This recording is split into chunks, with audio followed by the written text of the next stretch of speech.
Hello inspector, আমি সার্থক। আমার ছোট্ট পৃথিবীতে আমি খুব খুশি ছিলাম। একটা কলেজে ফিজিক্সের লেকচারার ছিলাম। বাড়িতেও কিছু বাচ্চারা পড়তে আসতো, সেই জন্যই কখনো টাকা পয়সার অভাব হয়নি। বাড়িতে একটা সুন্দরী আর বুদ্ধিমান বউ ছিল যে আমাকে সত্যি খুব ভালোবাসতো।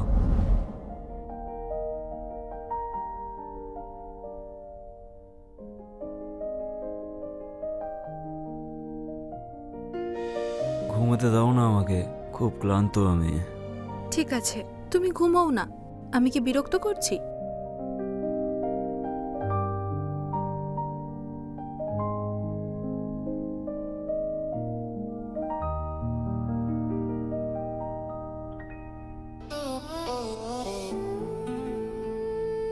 আরে, তুমি না বলছিলে তুমি নাকি ভীষণ ক্লান্ত? তাহলে এসব কি? হ্যাঁ, ক্লান্ত ছিলাম, কিন্তু তুমি ছোঁয়ার পরে সব দূর হয়ে গেছে। আচ্ছা, হ্যাঁ,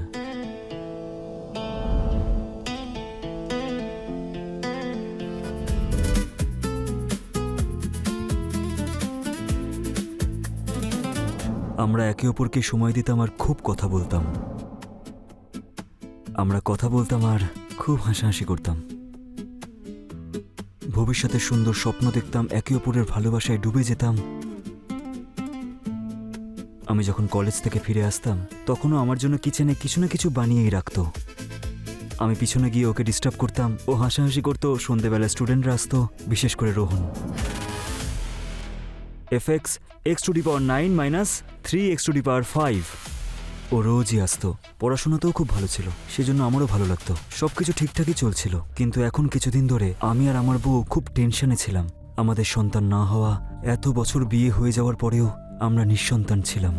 এদিকে আমার বন্ধুর সন্তানরা স্কুলে যাচ্ছে।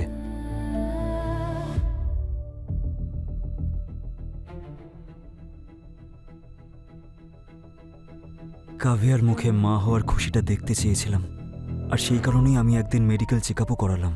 আর মেডিকেল রিপোর্টে জানা গেল যে আমি বাবা হতে পারবো না। আমার পায়ের তলা থেকে মাটিটা সরে গেল। আমি এই খবরটা আমি আমার বউকে কিভাবে শোনাবো, এটা ভাবতে ভাবতে আমি বাড়ি পৌঁছালাম।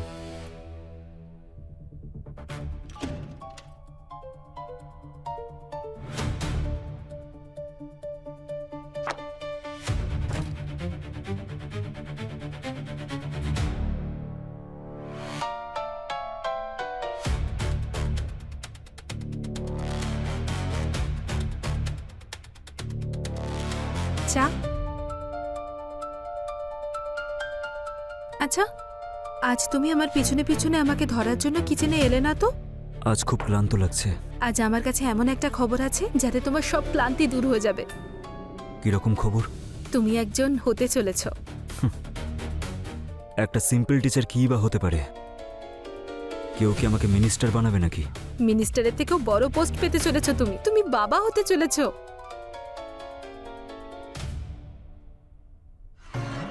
এভাবে কেন দেখছো?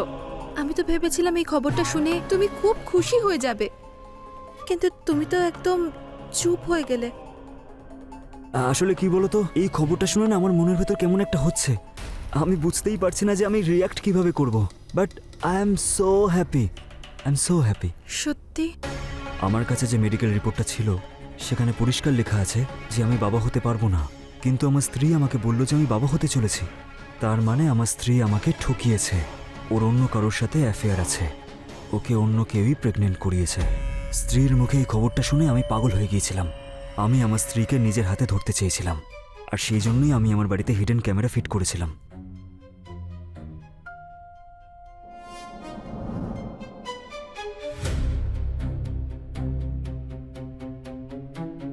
এবার জানতে পারবো আমি যে আমি না থাকতে এই বাড়িতে কে আসে, এই বাচ্চাটা আসলে কার।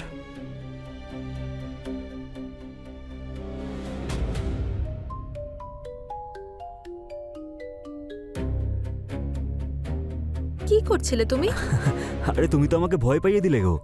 কিছু না, ওই ব্যাটারিটা চেঞ্জ করছিলাম, ব্যাটারি শেষ হয়ে গেছিল। আচ্ছা, কি রান্না করেছো আজকে?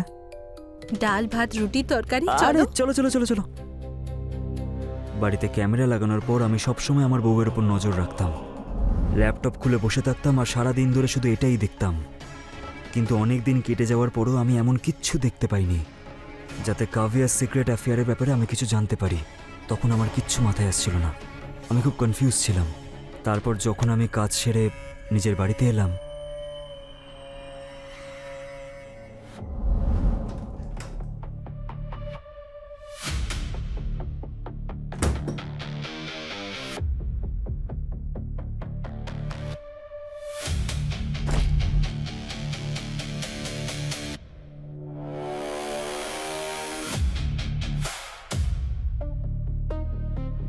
কি হয়েছে? আজ হসপিটাল থেকে তোমার জন্য লেটার এসেছে, কিছু প্রবলেম হয়েছে? ওহো, প্রশ্নই করতে থাকবে নাকি? একটু দেখতে তো দাও। ওই লেটারে লেখা ছিল যে আপনাকে যে মেডিকেল রিপোর্টটা দেওয়া হয়েছে সেটা আপনার না অন্য কারোর ছিল। আপনি পুরোপুরি সুস্থ, আপনি বাবা হওয়ার যোগ্য। সেই রিপোর্টটা দেখার পর আমি খুব খুশি হলাম, কিন্তু নিজের উপর খুব রাগ হলো যে আমি কাভিয়ার মতো স্ত্রীর উপর সন্দেহ করছিলাম। অনেক বড় অপরাধ করেছি আমি। সরি আসলে কাভিয়া, আমি কোনো কিছু না ভেবেই তোমাকে সন্দেহ করলাম, আমাকে ক্ষমা করে দাও। ঠিক আছে, কোনো ব্যাপার না।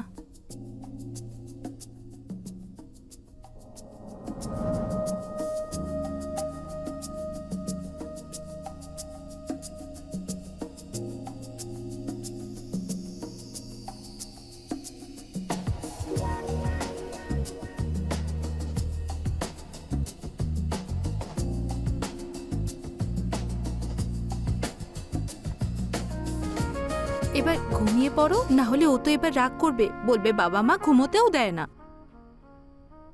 আমাদের বাচ্চা না খুব বুদ্ধিমান। ও জানে যে বাবা আমাকে না অনেক দিন ধরে মিস করেছে, তাই এখন ও না কম্বল মুড়ি দিয়ে শুয়ে পড়েছে। কম্বল? পেটের মধ্যে কম্বল কোথা থেকে আসবে? আসলে কি বলতো, আমি না ওকে কোরিয়ার করে দিয়েছিলাম।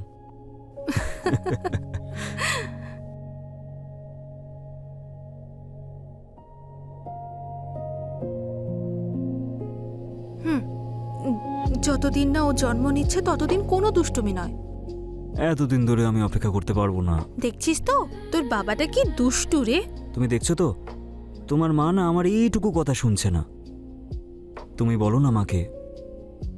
হ্যাঁ, দেখো ও হ্যাঁ বলেছে। প্লিজ আসো না।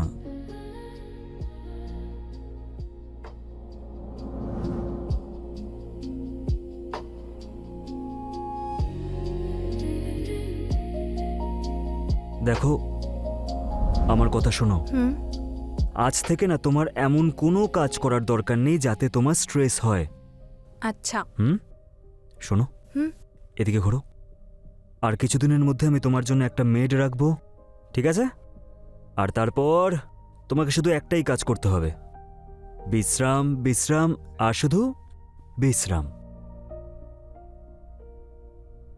Hello sir. Hello ma'am. Hi Rohan, how are you? I am fine sir. Rohan, পড়াশোনা শুরু করার আগে তোমাকে একটা কাজ করতে হবে। ম্যামের জন্য মেডিকেল শপ থেকে মেডিসিন আনতে হবে, ঠিক আছে? এই নাও টাকা, আর মেডিসিনটা তোমাকে হোয়াটসঅ্যাপ করে দেবো। ওকে ওকে, হুম। ব্যাগটা রাখো আর তাড়াতাড়ি যাও, ঠিক আছে? ওকে।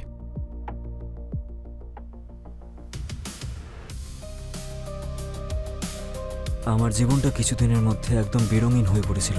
আবার সেই সমস্ত রং আমি ফিরে পেয়েছি, সব খুশি ফিরে পেয়েছি, আর সেটাও অনেক গুণ বেশি। কাভিয়া মা হতে চলেছিল, আর আমি শুধু ওকে সব সুখ দিতে চেয়েছিলাম। আমি ঘরবাড়ি পরিষ্কার করতাম, গাছে জল দিতাম। একদিন গাছে জল দিচ্ছিলাম, তখন আমি ব্যালকনির পাশে একটা জিনিস দেখতে পেলাম। জুতোর ছাপ এখানে। এখান থেকে কেউ আবার, না না, আমি কাভিয়ার ওপর আর সন্দেহ করতে পারবো না। আগেই আমি ওর ওপর সন্দেহ করে ওকে অনেক কষ্ট দিয়েছি। না,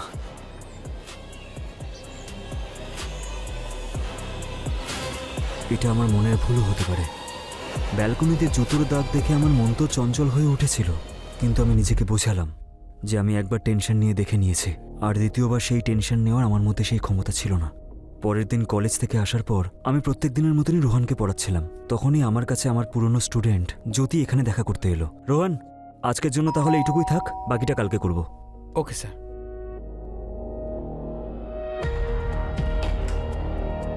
আরে জ্যোতি, নমস্কার স্যার। নমস্কার।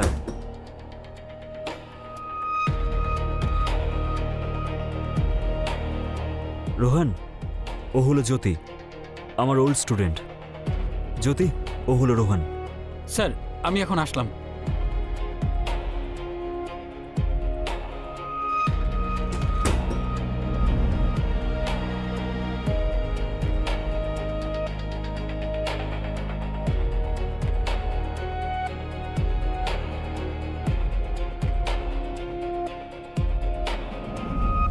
আসো জ্যোতি, কাম,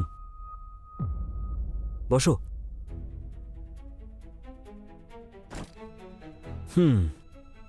আচ্ছা জ্যোতি, ও হলো আমার ওয়াইফ।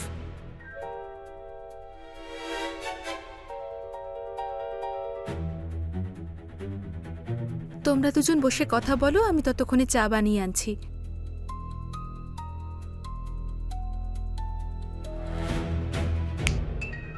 কি হলো? তারপর বলো, তোমার সব কেমন চলছে? কি করছো এখন লাইফে? স্যার এখানেই আছি আমি, এই শহরেই সঞ্জীবনী হসপিটালে এইচআরে চাকরি করি। আপনার সঙ্গে আমার সিরিয়াস কথা আছে, হ্যাঁ বলো। কিন্তু এখানে এসে জানতে পারলাম যে একটু বেশি সিরিয়াস। সিরিয়াস মানে কি বলতে চাইছো? পরিষ্কার করে বলো না। আমাদের হসপিটালে একটা ছেলে আর একজন মহিলা হসপিটালের স্টাফের সঙ্গে ঝগড়া করছিল। হসপিটালের স্টাফ ওদের যখন বাইরে বের করে দিল, তখন জিজ্ঞেস করলাম যে আসলে কি হয়েছে। ওরা টাকা দিয়ে কারোর মেডিকেল রিপোর্ট চেঞ্জ করার চেষ্টা করছিল। আমার একটু অদ্ভুত লাগলো, আর আমি এটা জানার চেষ্টাও করলাম যে ওই রিপোর্টটা কার ছিল। আর আপনি জানেন আমি কি জানলাম? কি? ওই মেডিকেল রিপোর্ট আপনার ছিল। সরি টু সে স্যার, কিন্তু ওখানে লেখা ছিল আপনি বাবা হতে পারবেন না। আর ওরা এটাই চেঞ্জ করার চেষ্টা করছিল। হসপিটাল থেকে অ্যাপোলজি লেটার নেওয়ার চেষ্টা করছিল যে আমরা আপনাকে ভুল রিপোর্ট দিয়েছি, যে আপনি বাবা হতে পারবেন। আমি ভাবলাম আপনার সঙ্গে দেখা করে এই কথাটাও জানানো উচিত। কিন্তু ওরা কারা ছিল যারা আমার রিপোর্টটা চেঞ্জ করাতে চাইছিল? এটা তো আমিও ভাবছিলাম, কিন্তু এখানে আসার পর সবটাই বুঝতে পারলাম। কি জানতে পেরে গেছো জ্যোতি? আর তারা কে ছিল? তার মধ্যে একজন হলো আপনার স্টুডেন্ট রোহন, আর অন্যজন আপনার ওয়াইফ।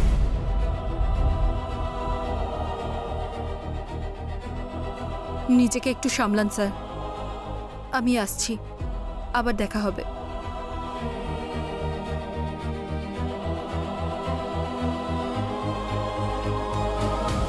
আমি সবকিছুই দুঃস্বপ্ন ভেবে ভুলে যাওয়ার চেষ্টা করেছিলাম, কিন্তু তারপর আমি আর নিজেকে আটকাতে পারলাম না। আমি বুঝতে পেরে গেছিলাম যে আমার সন্দেহটাই ঠিক ছিল। ব্যালকনির আশেপাশে যে জুতোর ছাপটা দেখা গিয়েছিল সেটা রোহানেরই ছিল। আমি বুঝতে পেরে গেছিলাম যে প্রথমবার আমি ভুল জায়গায় ক্যামেরা ফিট করেছি, কারণ ওই শয়তান রোহন দরজা খুলে তো ভেতরে আসতোই না। তাহলে ওকে আমি দেখব কিভাবে? তারপর একটা ক্যামেরা আমি বাড়ির উইন্ডোতে লাগিয়ে রাখলাম, আর অন্যটা বেডরুমে। আর কলেজের নিজের রুমে বসে আমি এক হরর ফিল্ম শুরু হওয়ার অপেক্ষায় ছিলাম, যেটা যে কোনো মুহূর্তে শুরু হতে পারত। কখন থেকে ওয়েট করছিলাম, আজ পুরো 1 ঘন্টা বাদে এলে। আরও তো অনেক কাজ থাকে সোনা। আমার থেকেও বেশি জরুরি কাজ আছে। তোমার থেকে জরুরি আর কোনো কাজ নেই। আর এমনিতেও আমার বাচ্চা তো তোমার পেটে আছে। আচ্ছা, একটা কথা বলো তো, তুমি আমাকে ছেড়ে দেবে না তো? হ্যাঁ, তোমার মতো বিউটি কুইনকে কেউ কি ছাড়তে পারে? হ্যাঁ বলো।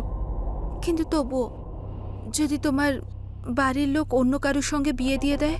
তাতে কি হয়েছে? বিয়ে তো তোমারও হয়ে গেছে না? দেখো, যারা ভালোবাসে তারা তো বিয়ে করেই, কিন্তু কোনো বন্ধনে জড়ায় না। বন্ধনে জড়াতে চাইছো না যখন জড়িও না, কিন্তু কারোর জীবনটা নষ্ট করে দিও না।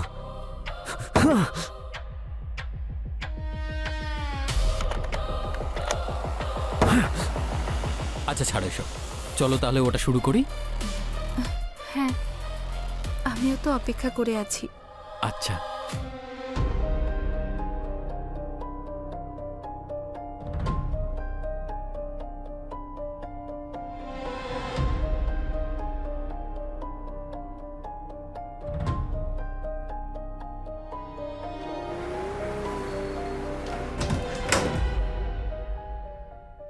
বস, আমি তোকে এতটা ভালোবাসলাম, তুই যা বলেছিলি সেটাই আমি করেছি। তোর সব ইচ্ছা আমি পূরণ করলাম, আর তুই তুই আমারই স্টুডেন্টের সাথে এইসব নোংরা কাজ করে বেড়াচ্ছিস। সার্থক, আমাকে ক্ষমা করে দাও। চুপ! আমি আমাদের বাচ্চার জন্য কতটা আশা করেছিলাম, আর তুই? এবার আমি তোকে প্রাণে মেরে ফেলবো। সার্থক, কিন্তু- প্লিজ ক্ষমা করে দাও। ক্ষমা তো আমি তোকে করব না, কিন্তু তার আগে আমি জানতে চাই যে তুই আমার মেডিকেল রিপোর্টটা কিভাবে চেঞ্জ করলি। সার্থক, তোমার মেডিকেল রিপোর্ট আমি সেদিনই দেখে নিয়েছিলাম যেদিন তুমি পেয়েছিলে, আর আমি জানতাম তুমি আমাকে সন্দেহ করো। সেই জন্য আমরা দুজন হসপিটালে গিয়েছিলাম মেডিকেল রিপোর্ট চেঞ্জ করতে।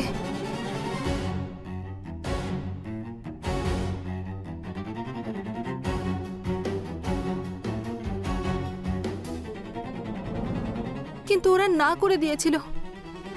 তারপর রোহনের একজন বন্ধুর সাহায্য নিয়ে আমরা একটা নকল রিপোর্ট বানাই। তাহলে এই শয়তানটা ব্যালকনি দিয়ে কেন ঢুকতো? আমি দেখেছিলাম যে তুমি হলে ক্যামেরা বসিয়েছো, সেই জন্য ও ব্যালকনি দিয়ে আসতো।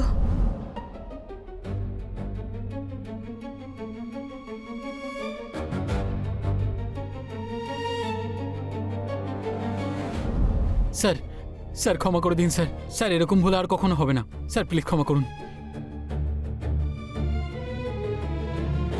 সার্থক, প্লিজ ওকে ক্ষমা করে দাও, ওর কোনো ভুল নেই, ছেড়ে দাও ওকে। আমি এই সব কিছু আমার সন্তানের জন্য করেছিলাম। এটা আমার বাচ্চা না, এটা আমার বাচ্চা না। হ্যাঁ স্যার, স্যার ক্ষমা করে দিন sir. Sir sir sir sir আর কখনোই হবে না স্যার।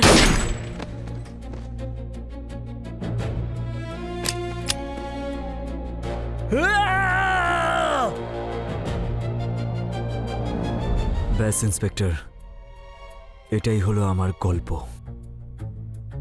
দেখুন, আপনার কথা শুনে আমি সমব্যথী, কিন্তু বাকি আদালত যে সিদ্ধান্ত নেবে সেটাকে মানতেই হবে, আমরা কিছু করতে পারবো না।